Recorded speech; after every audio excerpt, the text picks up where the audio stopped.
Story 1. The Empty Room at Pine Ridge. I was driving late that night, the winding backroads of Appalachia slick with a fine mist. My headlights cutting through the darkness in narrow beams. I'd been on the road for hours, fatigue pressing down like a weight on my chest when I saw it. The neon flicker of Pine Ridge Inn. The sign buzzed and hummed, casting a faint pink glow onto the wet asphalt, announcing vacancy. From the road, the place looked abandoned, windows dark and grime smeared. The kind of building that could have been standing empty for decades. I hesitated, but my exhaustion outweighed my suspicion. I needed a few hours rest, and something about the light, however dim and flickering, called to me. The inn's porch sagged under the weight of age, boards creaking under my boots as I walked inside. The front desk was bare, but behind it sat a man who looked like he'd grown out of the shadows themselves. His face was pale, taut, almost expressionless.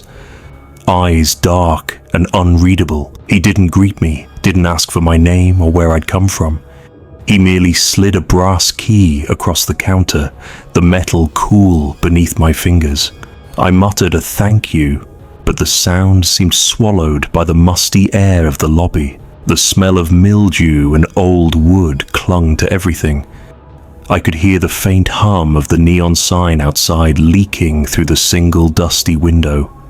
My room was down a narrow hall, walls lined with faded wallpaper peeling like old skin. Each step I took made the floorboards groan. I unlocked the door and stepped inside. The room was small and dimly lit by a flickering ceiling fixture. Everything smelled damp, the carpet threadbare, the bed made neatly as if expecting someone long ago. I dropped my bag on the floor and went to turn off the light. That's when I first heard it. A faint whisper, almost imperceptible, like breath through cracked lips. I froze. It stopped. I shook my head and tried again to convince myself it was just the wind through a loose window or the old building settling. I turned back toward the bed and the air suddenly felt heavier, colder, pressing down on my shoulders. I noticed movement in the mirror across the room. Not my own. My reflection remained still, but something shifting behind me, something that vanished the moment I blinked. Panic prickled at the back of my neck, but I forced myself to move. I tried the door, locked. I jiggled the handle. Nothing. My pulse picked up. The whispers returned. Soft now, a chorus of distant, urgent voices that didn't form words but carried a weight of expectation, like someone, or something, was waiting. I pressed myself against the wall, breathing shallow, listening. Time itself felt wrong. Minutes dragged like hours, or perhaps minutes slipped past unnoticed. I tried to rationalize. The isolation, the late hour, the weariness. Surely it was all playing tricks on me. Yet every sound, the creak of the floor, the soft swish of curtains in the draft, the faint whisper, felt deliberate, purposeful. I could swear there were footsteps pacing just beyond the door, slow and deliberate, circling, never arriving, never leaving. Shadows stretched oddly in corners, angles that should have been straight bent unnaturally, and every time I tried to look directly at them, they recoiled, hiding in the folds of the room. My chest ached with a growing dread, a hollow, gnawing unease that I couldn't escape. Hours, or maybe only moments, passed in a tense fog. I couldn't tell day from night. The neon outside flickered, buzzing intermittently, casting pale shadows across the peeling walls. My eyes refused to focus, yet I was certain I saw movement. Chairs slightly out of place. The bedspread disturbed, though I had not touched it. A shadow lingering just beyond the edge of my vision. I tried shouting, calling for the clerk, but my voice seemed to vanish before it reached my ears. The room's silence swallowed every sound I made. When dawn finally crept through the grimy window, soft and uncertain, I expected to see the same dim, oppressive room I had spent the night in, but the room had changed. The bed was perfectly made, The wallpaper smooth and undisturbed, the carpet brushed clean. The mirror reflected only me, alone. No hint of movement or shadow. The whispers were gone. The air was warm and ordinary. I opened the door, expecting to find the clerk, but the hall was empty, quiet in a way that felt unnatural. The lobby was vacant, the sign outside flickering its last buzz before fading entirely. Pine Ridge Inn seemed, in that moment, as if it had never been occupied at all. I left quickly, not daring to look back, driving through the misty roads in silence. Yet the memory of that night clung to me, insistent and unwelcome. The whispers, the shifting shadows, the sense of being watched.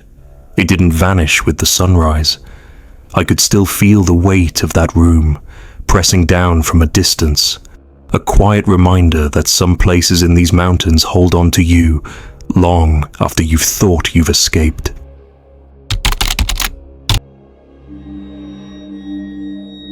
The last inn on Hollow Creek. The rain had been falling steadily all afternoon, turning the backroads of Hollow Creek into a slick, twisting ribbon of mud and leaves. I'd been driving for hours, tired and soaked through, when I saw the lights of Hollow Creek Inn flickering in the distance. Its warm glow promised refuge from the storm, yet something about the place felt off from the moment I spotted it. The building itself seemed older than it should have been, the paint peeling in long strips, the tin roof dented and rusted. Still, the thought of dry clothes, a warm bed, and a quiet night drew me in, so I turned onto the gravel drive, tires splashing through puddles. Inside, the inn smelled of damp wood and something faintly metallic, like old blood, though I told myself it was just rust from the pipes. The lobby was empty, the lights dim, and the silence was nearly suffocating. I called out, expecting a greeting, but only the steady drip of water from a leaky corner answered me. Then he appeared. The man at the desk didn't step out from behind the shadows so much as seemed to have always been part of them. His face was smooth in a way that made my skin crawl, like the shadows had swallowed the lines and details that tell you someone is human. He handed me a key without a word, and I felt my fingers tremble as I took it. I tried to smile, to ask a question, but my voice felt small and swallowed by the space around me. The room was on the second floor, up a narrow staircase that groaned under every step. Outside, the rain hammered the roof in a relentless rhythm. Inside, the hall was quiet, unnervingly so. The wallpaper peeled in curling strips. The air thick with mildew and something I couldn't name. I dropped my bag and set about drying off, but no matter how much I moved, I couldn't shake the sensation that I was being watched. Then I heard it, a faint scraping, like chains being dragged across the floor somewhere down the hall. My stomach tightened. I listened, frozen, and the sound came again, slow and deliberate. I forced myself to stand, heart hammering, and opened the door just enough to peer out into the hall. It stretched impossibly far, longer than it should have, the dim sconces flickering as the shadows swayed. Doors on either side opened to empty rooms, but the chain scraping continued, moving closer and then retreating, always somewhere beyond the edge of sight. I took a cautious step into the hall, and the cold hit me full force. Not just the damp chill of a stormy night, but a deep, penetrating cold that seemed to cling to my clothes, my skin, even my thoughts. I moved forward slowly, each step echoing too loudly, yet no matter how far I went, the sound of dragging chains followed, circling, never arriving. I tried opening doors at random, hoping someone, anything, would be inside. Each room was empty, furnished but untouched, as if the inn existed for no one at all. I reached the end of the hallway and realized it had somehow stretched further, impossibly longer than the building's exterior suggested. Panic began to crawl up my spine. I tried retracing my steps, but the staircase was gone, replaced by another corridor, identical yet subtly wrong. The scraping of chains followed me, persistent, a slow, mournful rhythm that matched the pounding of my heart. I ran, then slowed, afraid to make a sound that might draw whatever it was closer. I stumbled into a room with a window and pressed my face to the glass. Outside, the storm raged, but I couldn't see the inn's entrance, no sign of where I had parked. The woods outside were dark, dense. The creek swollen with rain. I felt a strange vertigo, the world tilting in ways it shouldn't. Time didn't feel real. Minutes or hours, I couldn't tell. Morning eventually crept in, though it came slowly, as if through a thick fog. I expected to find the hallways still twisting, the rooms still haunted by dragging chains. But when I looked again, the inn was gone. The lights, the hallways, the man at the desk, all vanished. In their place was only muddy creek water spilling over the banks and the faint ruts left by my car in the gravel. I walked along the creek, trying to convince myself it had all been a dream, a hallucination brought on by exhaustion and storm-soaked roads. But the tracks were real, fresh in the mud, my tire marks pressed deep into the earth. I left Hollow Creek that day, my car skimming over the wet roads, the memory of that night clinging to me like a second skin. Every time I close my eyes, I see the hall stretching beyond reason, the flicker of a light where no bulb should burn, and the dragging chains that never let up. I've never returned, and I never will, but sometimes, when I'm driving through a storm, the trees and fog line up just right, and I swear I can see a faint glow through the mist, as if the inn is waiting for someone else, patient, silent, and unchanged. I still wake in the middle of the night, hearing the faint scrape of metal on wood, the rhythm of footsteps that never arrive. No one believes me, and maybe I wouldn't either if I hadn't seen it with my own eyes. But somewhere deep in those Appalachian hollows, the inn exists, caught between storms and fog, waiting. And I know now that some places hold on to people long after they've left, and some people. Oh Story 3.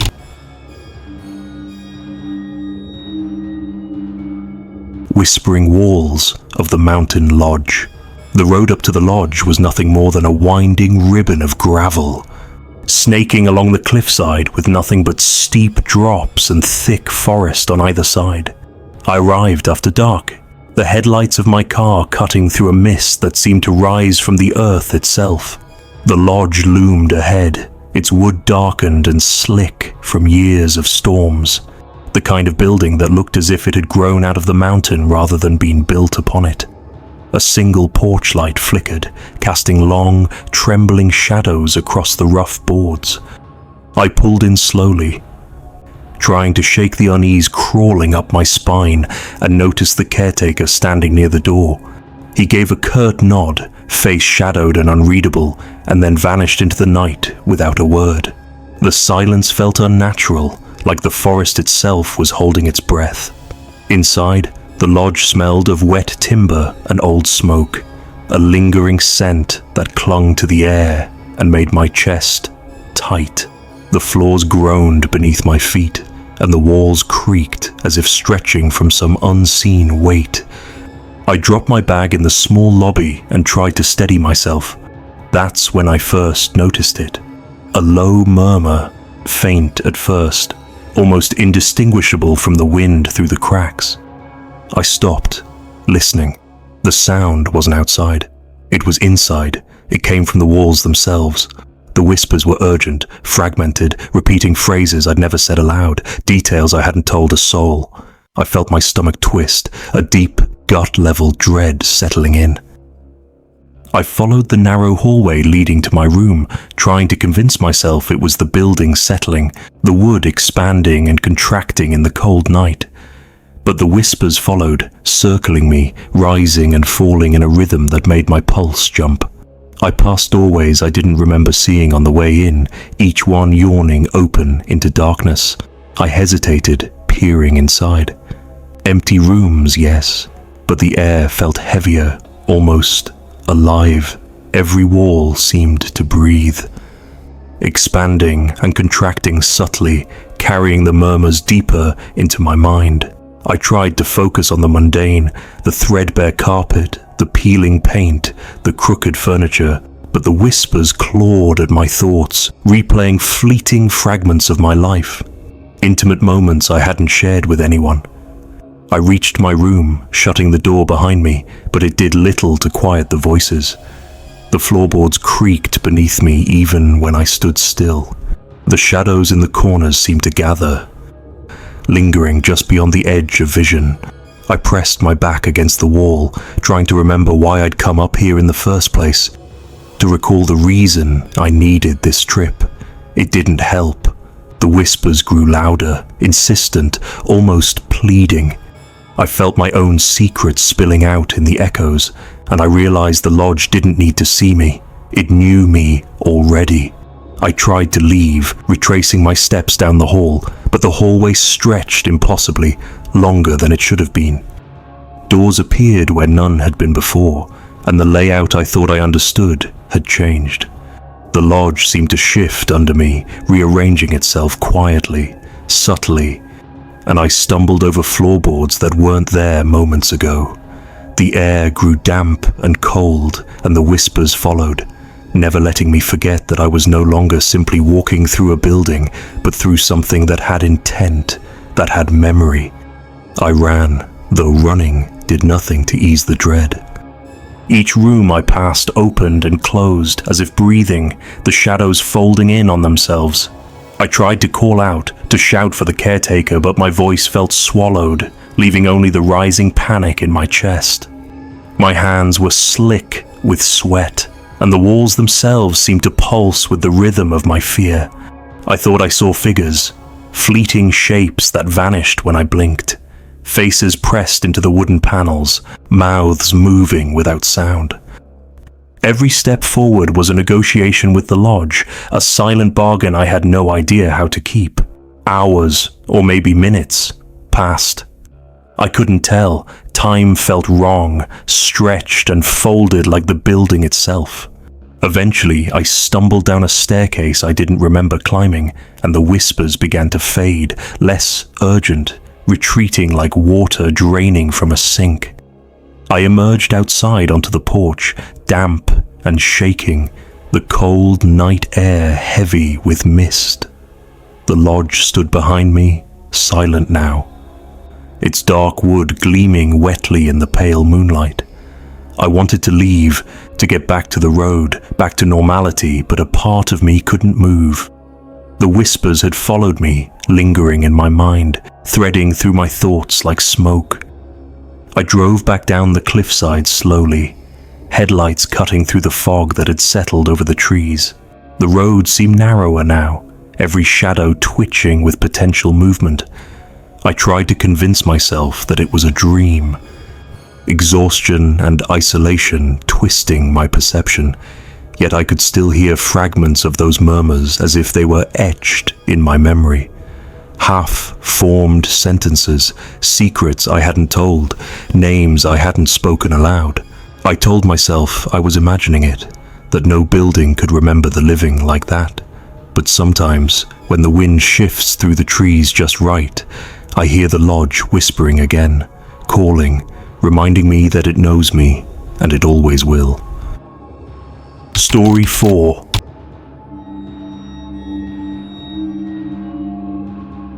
The Forgotten Inn at Bear Hollow.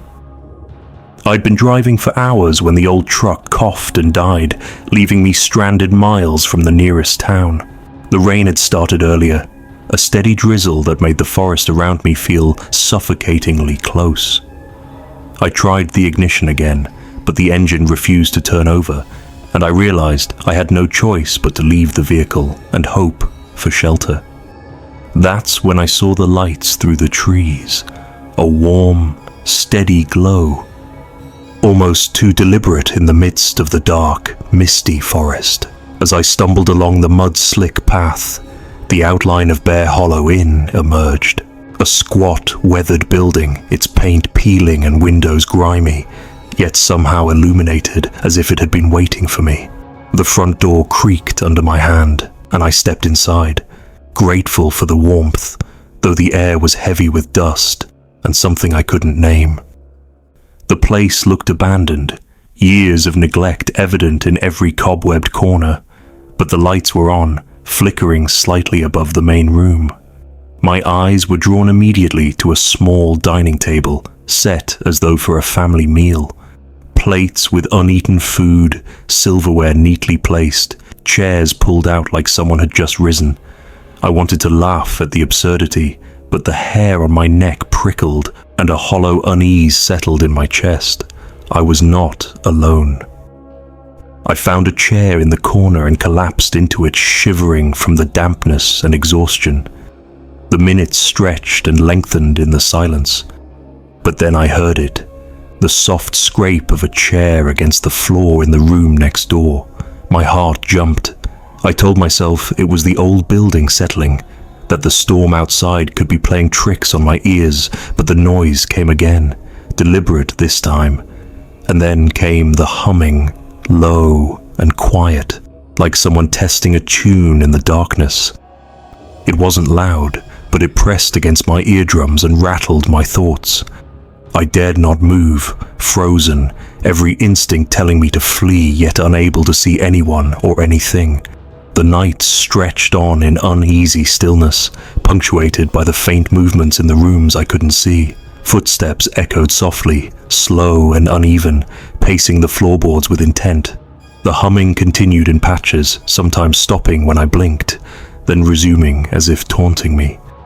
I tried to convince myself I was imagining it, that the exhaustion and isolation were making my mind play tricks. Yet the smell of cooking, faintly sweet and heavy, drifted from the kitchen, and the table remained impossibly set, the food untouched, yet somehow fresh. I slept fitfully, curled into the chair, unable to close my eyes fully. Shadows shifted in the corners of my vision, and every creak or whisper of movement made my pulse spike. When I tried to leave, the door to the next room was open, yet I saw nothing but darkened floorboards and the same walls lined with peeling wallpaper. The feeling of eyes upon me never left, a weight pressing into my shoulders that refused to lift. At one point, I swore I saw the silhouette of someone in the doorway, hunched, watching, and when I blinked, it was gone. By dawn, the storm had eased, leaving a grey mist hanging low over the forest. I stepped cautiously to the front door, half expecting the lights to flicker or the shadows to twist. But when I opened it, the inn had changed. The lights were gone, and the rooms behind me were empty, silent, and abandoned in a way that made the air itself seem older. The door swung open onto nothing but the dense forest, no path, no driveway, no signs of any habitation. I stumbled back, my stomach twisting, trying to make sense of what I had witnessed. My car sat where I had left it. But the road beyond was nothing more than a muddy track swallowed by trees and fog. I ran to the vehicle and turned the key, the engine miraculously starting, though I felt no relief. I glanced back once at the inn, half expecting to see someone standing in the doorway, watching, humming, the table still set for a meal that no one would eat. But it was gone, reduced to the forest and mist, as though it had never existed.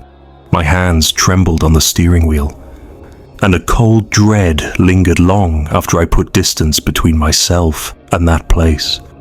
Even now, months later, I cannot shake the memory. Sometimes when I drive alone through the mountains, or when the wind rustles the trees just right, I can still hear the faint scrape of a chair on a wooden floor, a low hum that seems almost human. I cannot tell anyone else, because they would not believe me, and I cannot explain it. Not fully. I only know that Bear Hollow Inn exists somewhere in those forests, waiting, and that some places in the Appalachians are alive in ways that are quiet, patient, and unrelenting. They leave a mark, a lingering echo in the mind, long after you've escaped. Story 5.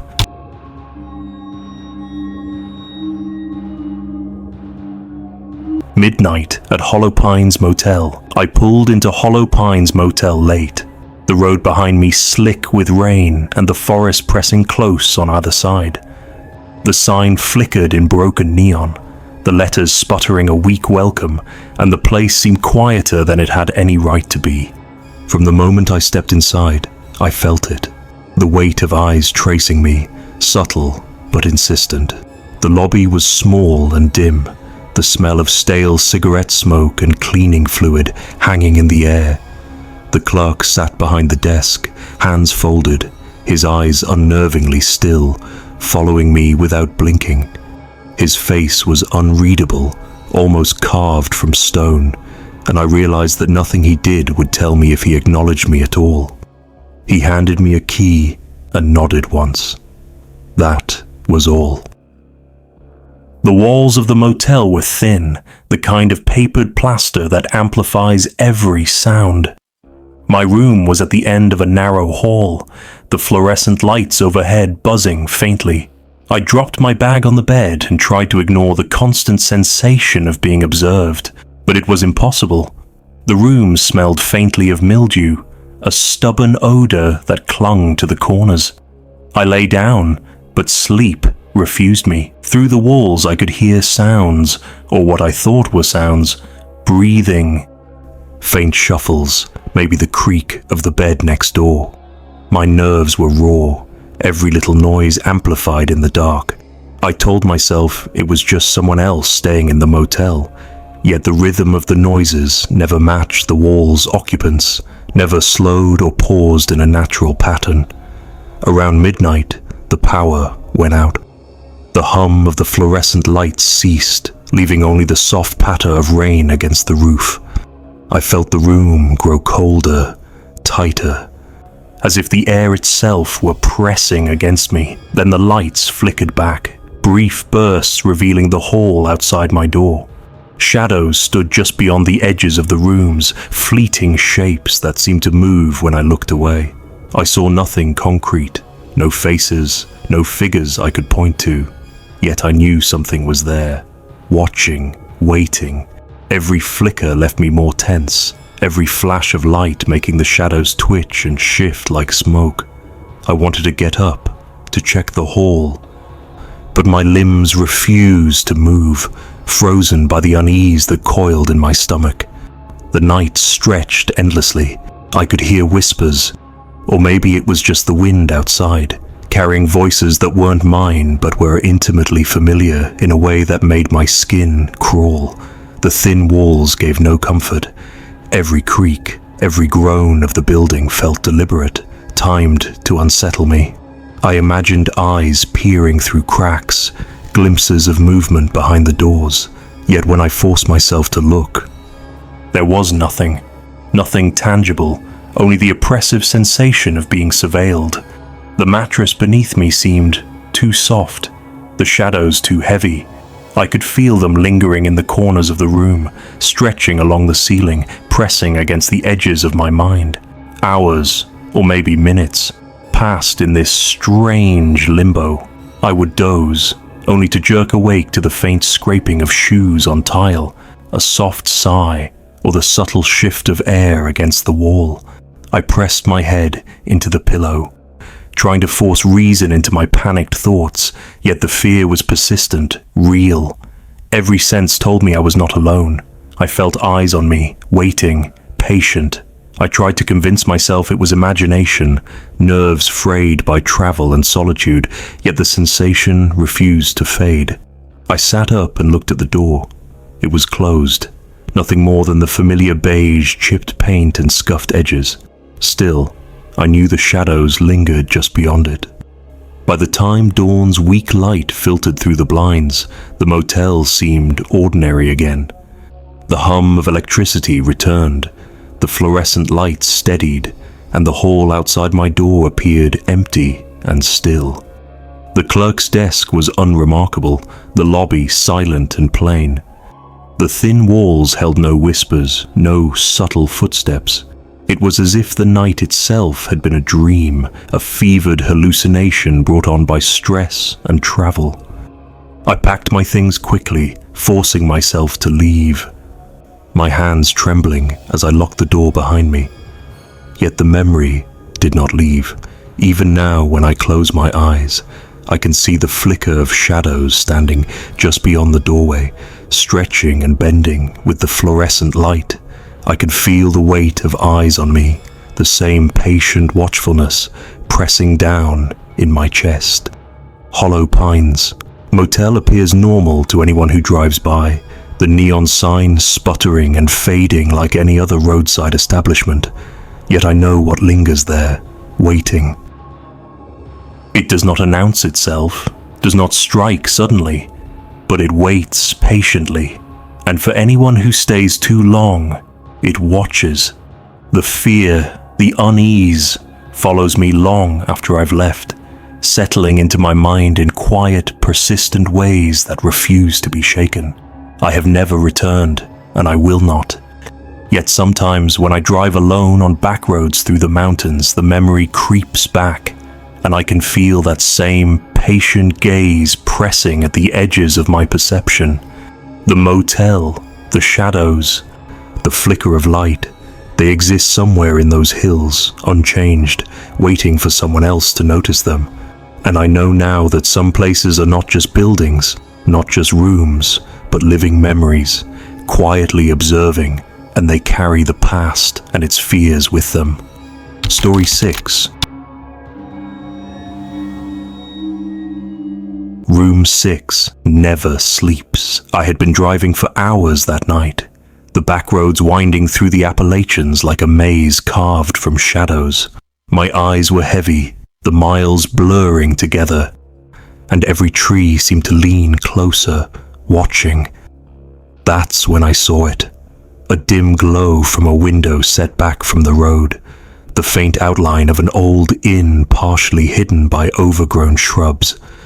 Exhaustion won over suspicion, and I turned off the engine, hoping for a warm bed and a few hours rest before the sun rose. The sign outside flickered weakly, but the number 6 was visible on one door, a pale glow spilling into the misty night. I walked toward it, unsure why my gaze was drawn to that specific room. The door opened on its own as I approached, creaking inward just enough for me to step inside. The moment I crossed the threshold, I felt the air shift, heavy and still, as if the room were holding its breath. Everything was pristine, too pristine, lined up perfectly, as though no one had ever touched it yet had lived in it fully. The bedspread was smooth, the sheets unwrinkled, the furniture arranged with an almost painful symmetry. The faint scent of polished wood and a lingering hint of something floral clung to the air. I dropped my bag, sat on the edge of the bed and tried to relax, but the weight of the room pressed down on me, making my skin crawl. I lay down, expecting to drift off, but sleep refused me. Shadows clung to the corners, subtle and shifting, just beyond my direct vision. I caught movement from the corner of my eye, a chair sliding slightly closer to the bed, a dresser knob reflecting a glint of light that seemed impossible. Every time I blinked, the room felt altered, as if the furniture had subtly rearranged itself, waiting for me to notice. The clock on the wall ticked steadily.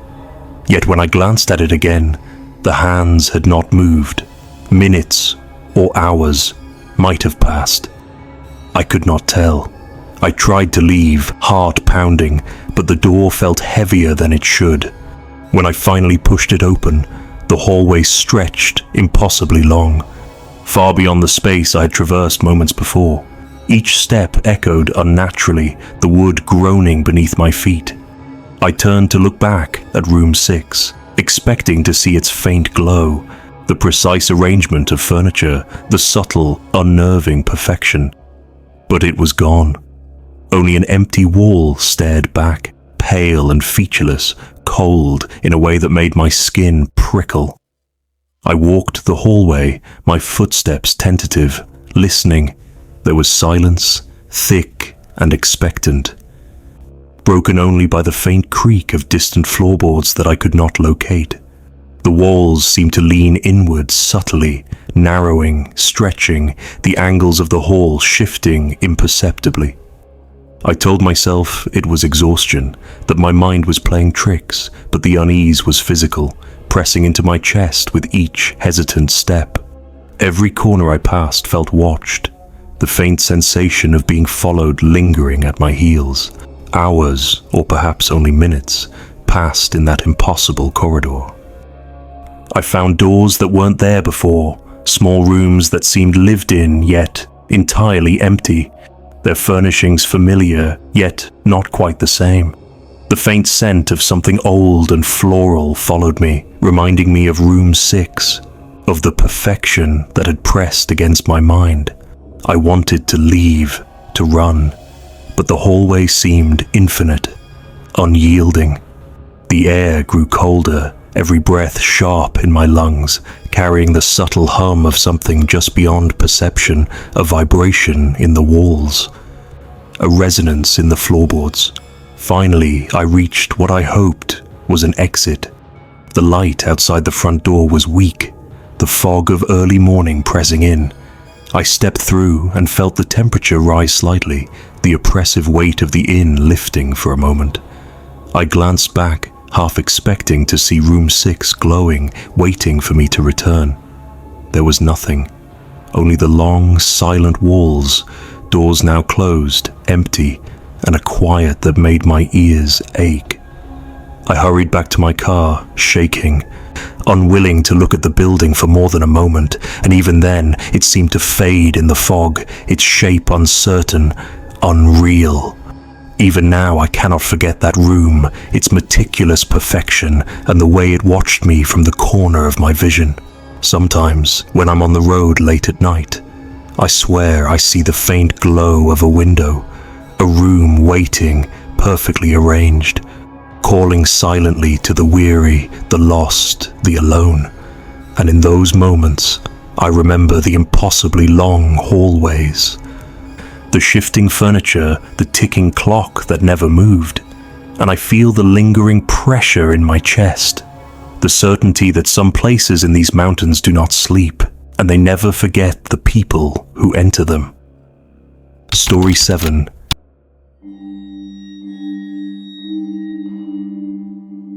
Shadows in the Valley Inn.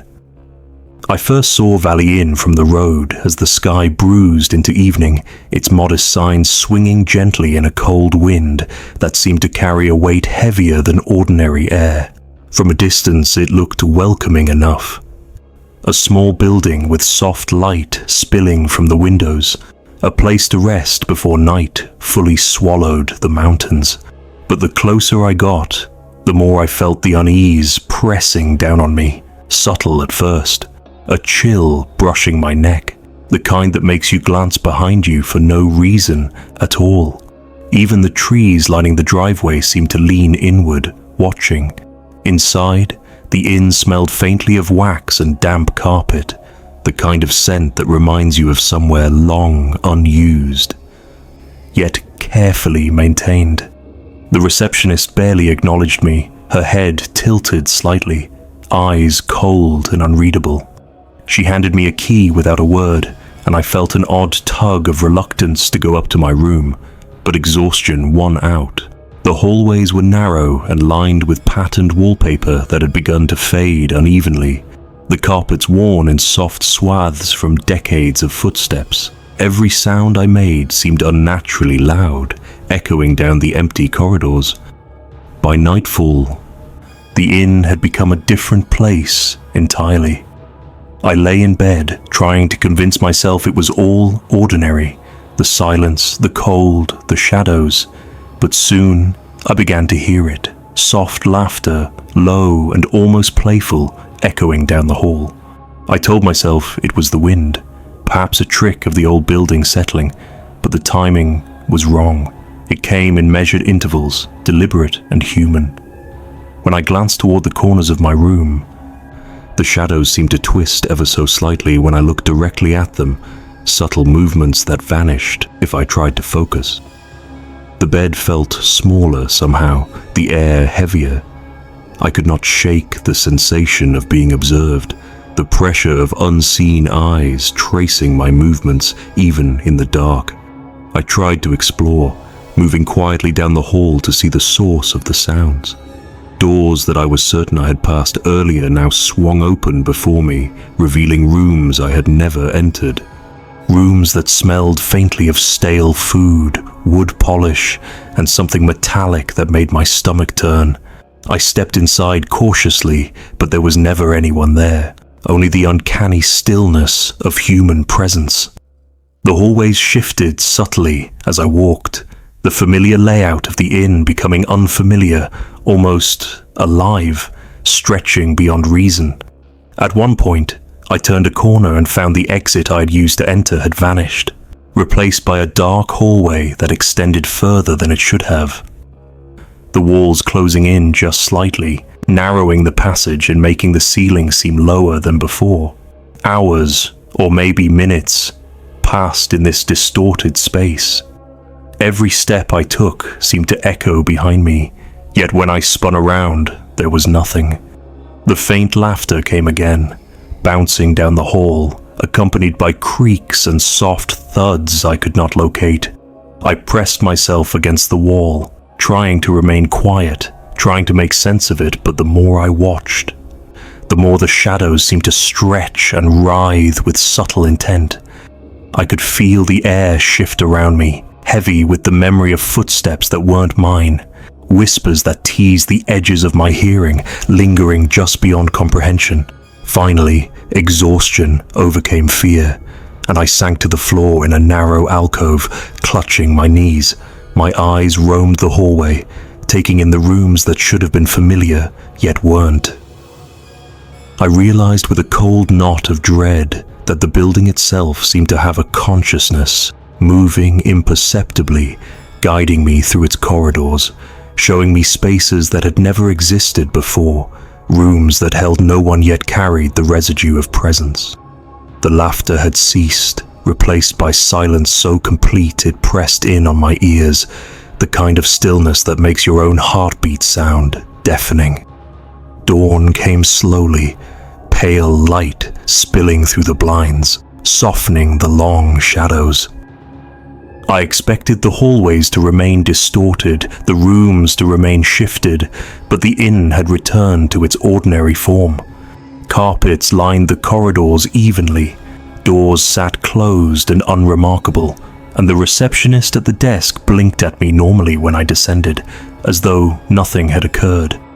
Even the air felt lighter, the cold exhalation I had felt from the building lifted. I walked outside and glanced back once at the inn. It looked like it always had, modest and unassuming. No sign of the strange, oppressive presence I had endured all night, yet the memory remains. I can still hear the faint echo of laughter when I close my eyes, the sensation of shifting shadows curling at the edge of my vision. I can feel the lingering weight of the inn pressing down, even miles away, a reminder that some places are patient, watching, and quietly persistent.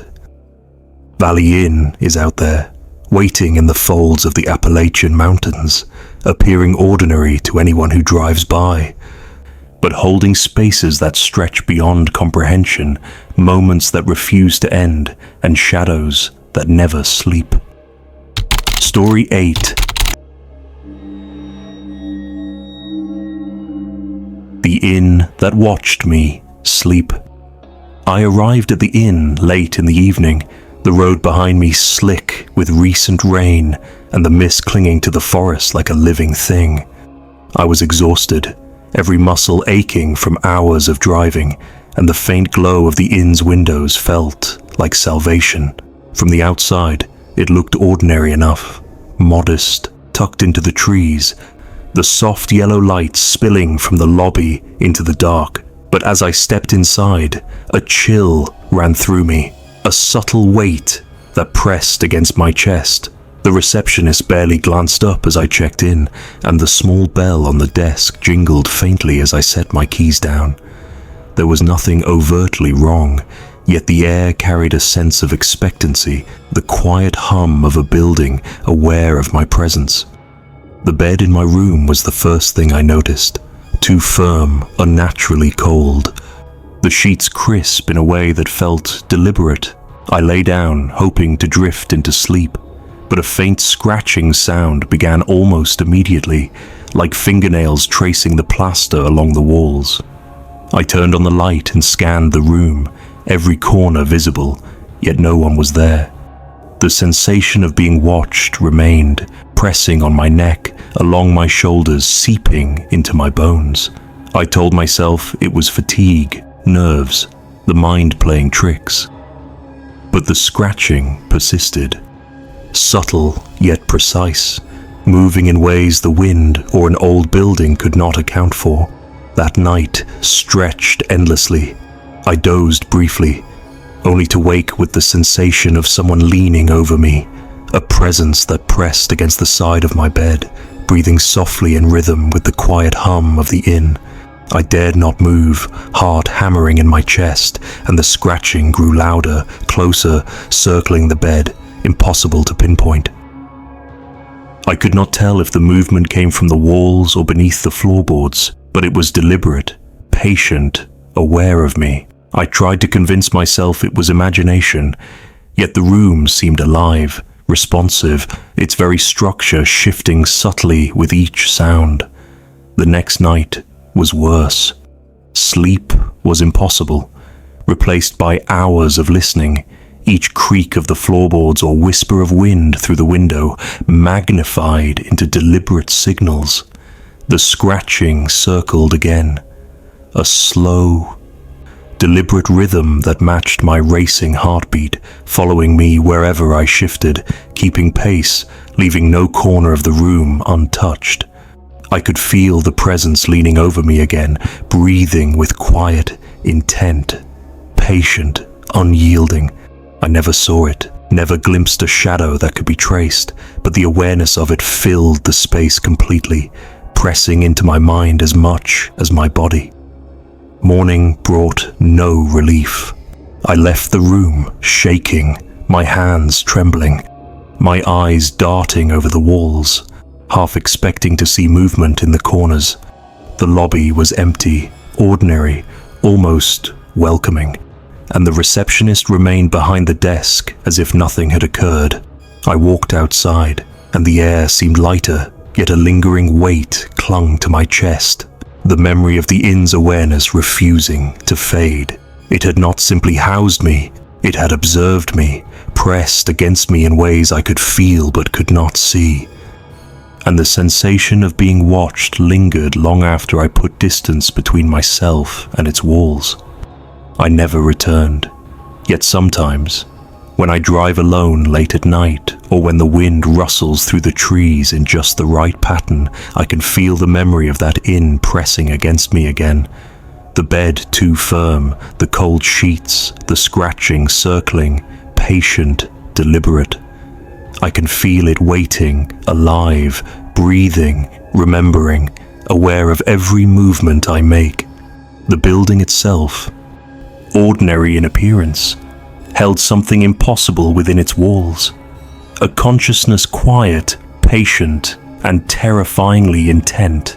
And I know, with a certainty that chills me to this day, that it will watch again whenever the next lost traveler happens upon it, tired and seeking rest, oblivious to the quiet vigilance that waits behind its doors. Story 9. The hallway that led nowhere. I found the inn late in the afternoon, a weathered structure tucked into a hollow between two ridges. The kind of place that seems forgotten by time. The road had narrowed into a twisting dirt path, flanked by trees that blocked the sun in thick, dark shadows. I was tired, aching from hours of driving, and the sight of warm light spilling from the windows felt like a promise of rest. The innkeeper met me at the door, a thin man with nervous eyes that darted as if he feared I might see something I shouldn't. He handed me a key for a room at the end of a long hallway, his fingers trembling slightly, and muttered a word of warning I couldn't catch. His presence unnerved me, but exhaustion won over caution, and I stepped inside. The hallway stretched out before me, long and narrow, the light dim and wavering from a series of wall sconces that flickered unevenly. I placed my bag down and took a moment to breathe, noticing the smell of old wood and dust mixed with something faintly metallic that I couldn't place. When I turned to glance at the hallway behind me, it was gone. Where the door had been, a wall now stood, seamless and unbroken. My chest tightened, a cold knot of unease forming. I called out, my voice echoing strangely, but no answer came. As I moved down the hall toward my assigned room, doors appeared where there had been none before, their surfaces polished, unremarkable, yet they all seemed to hum faintly with anticipation. Whispers drifted from every direction, low murmurs that skirted the edge of comprehension. They weren't words I could understand, they were fragments, half-formed thoughts that seemed intimate, like echoes of memories I had never shared but somehow knew. Panic began to rise, but I forced myself forward, desperate to reach the room the key had promised. I turned a corner and the hallway twisted impossibly, bending in ways that made my stomach lurch. Doors opened and closed on their own, revealing small spaces that smelled faintly of human presence. Wood polish, stale air, and faint traces of something else I could not name. I tried the exit, only to find the hallway looping back on itself, every turn leading me further in, stretching longer and darker. The sconces flickered in unison, casting shadows that danced along the walls, elongating and shrinking with impossible precision. Each step I took seemed to echo forever, the sound chasing me down the hall like a predator. Time lost meaning, minutes bled into hours, or perhaps it was the other way around. My legs ached, my mind reeled with disorientation. The whispers grew louder, circling me, shifting from indecipherable fragments to tones that pressed against my thoughts, tugging at the edges of reason. I tried to scream, to pound on the doors, to demand release, but the sound was swallowed instantly, absorbed by the walls themselves. The hallways bent and stretched further. Doors opening to rooms I had never passed before, small bedrooms lined with empty beds, sitting rooms filled with chairs arranged for invisible guests. Every room radiated the same unplaceable weight, the quiet pressure of unseen eyes. I stumbled blindly, following the faintest hint of light that seemed to promise an exit, only to find the hall curving impossibly again, a labyrinth with no beginning and no end. Sweat ran down my back, heart pounding, and I could feel the whispers brushing against me, close enough now to feel their rhythm as though they were breathing. My hands shook, my throat dry, my legs heavy and untrustworthy. The walls themselves seemed alive, shifting imperceptibly with each glance, closing in, expanding, mocking my attempts to escape. Finally, I forced myself to keep moving, stepping forward through the dim light, following instinct rather than sight. The twisting corridors began to tilt upward, the floorboards groaning faintly beneath my weight, until a soft brightness began to filter through what seemed like a window at the far end. I ran toward it, chest heaving, and stepped through. The sensation was immediate. The oppressive pressure of the inn lifted, and I found myself standing on a narrow forest path, the sun spilling through the trees in the early morning. I looked back, expecting to see the inn, its weathered frame tucked between the ridges, warm light spilling from its windows, but there was nothing, only dense forest stretched behind me, trees and undergrowth blending seamlessly into the morning mist. The path I had driven in on lay abandoned, overgrown and quiet. I was alone. My hands still shook as I ran to my car, not daring to look back again. Even now, I remember the way the hallways twisted and stretched, the whispers brushing at my mind, the impossible geometry of doors and walls that defied reason. I can still feel the weight of those corridors pressing against my chest in dreams, the faint hum of anticipation lingering in my ears. The inn itself may have been swallowed by the forest, or perhaps it exists in some other space entirely, waiting quietly for the next lost traveler to wander too far from the road. And I know, with a certainty that chills me to this day, that some places in these mountains are patient, aware, and impossible to escape once they choose to observe you. Story 10. The Silent Guests of Ironwood Inn. I pulled into Ironwood Inn just as the last light of day was slipping behind the ridges. The lot was empty, save for a thin layer of fallen leaves drifting across cracked asphalt, and the building itself seemed to lean slightly, as if it had grown tired of standing upright. The lights were on inside, spilling a muted yellow glow through the windows, but there was no sound, no laughter, no voices, not even the faint hum of a television. It was almost unnerving how quiet the place was. I hesitated at the door, keys jingling in my hand, before pushing it open and stepping into the lobby. The smell hit me immediately, a mixture of dust, wood polish, and something faintly metallic, like iron, lingering in the corners. The front desk was empty, not a clerk in sight, yet the lights above buzzed softly, and the faint scent of coffee hung in the air. I called out, and my voice echoed unnaturally, swallowed almost instantly by the vast, silent space. A bell jingled as I set my bag down, but no one answered. It was the kind of quiet that feels alive, that presses in on your ears and crawls into your chest. I found my room without incident, though the hallway seemed longer than it should have been, narrow and lined with doors that all looked the same. When I entered, the bed immediately drew my attention. The mattress held the shape of someone who had just risen, indentations in the sheets that suggested a body had only recently left. I told myself it was nothing, perhaps the cleaning staff, perhaps an earlier guest, but unease settled in my stomach.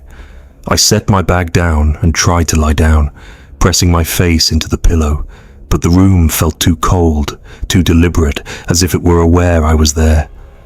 Hours passed in restless attempts at sleep, punctuated by soft sounds outside my door. Floorboards creaked as though someone, or something, was pacing just beyond the wall. Whispers drifted faintly, just audible enough to suggest voices without forming words. I held my breath, straining to hear, but every time I opened the door, the hallway was empty. The air was thick with the sensation of unseen eyes, watching, patient, persistent. I could feel their weight pressing down on me, a pressure that made it hard to breathe, that seemed to settle into the joints of my body. At one point, I dared to step into the hallway, the carpet muffling my footsteps as I tried to convince myself I was imagining it all.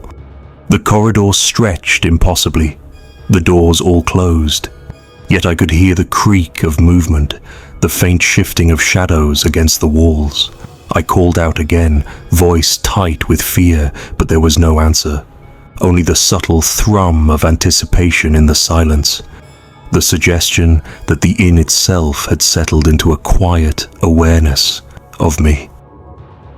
I wanted to leave, but the exit at the far end of the hall seemed just out of reach, and every door I tried opened to rooms that looked empty, yet somehow familiar, as though someone had been in them only moments before. Sleep never came. Each time I closed my eyes, I saw shapes lurking in the corners of the room, subtle flickers of movement, never fully formed, always on the edge of perception. The mattress held me in its chill embrace, as if warning me not to rise, not to disturb the rhythm of the inn. Whispers circled me, faint, patient, like the echo of voices trapped in the walls. The weight of the silent guests Those who had left no trace yet lingered everywhere, pressed in, suffocating in its quiet insistence. I felt as though I were under surveillance by something vast and indifferent, something that had been waiting for me long before I arrived. Morning came in a muted grey haze, sunlight filtering weakly through the blinds. I stepped into the hallway, expecting to find some trace of explanation, an empty lobby, a note from the desk, perhaps a lingering staff member, but the inn was impossibly still, as if it had never been occupied. The lights buzzed quietly above, the carpets lay flat and undisturbed, and the doors lined the hallways in perfect, unbroken symmetry. Nothing had moved, and yet I could feel the presence of those silent guests lingering in every shadowed corner, their eyes following me even as I packed my things in hurried silence. I left quickly, my hands shaking, heart hammering, the gravel crunching under my tires like the footsteps I had heard in the night. Even after miles of road, the memory clung to me. The shape in the bed, the whispers in the hall, the oppressive weight of unseen eyes. Ironwood Inn seemed ordinary now, a modest structure tucked into the hollow, but I know what waits behind its doors, what lingers in its quiet spaces. Some places hold the memory of those who have entered them.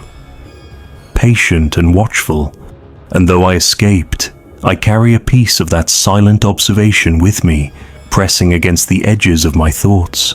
A reminder that the mountains hold more than just trees and wind. They hold the quiet, watchful weight of the inn's unseen guests.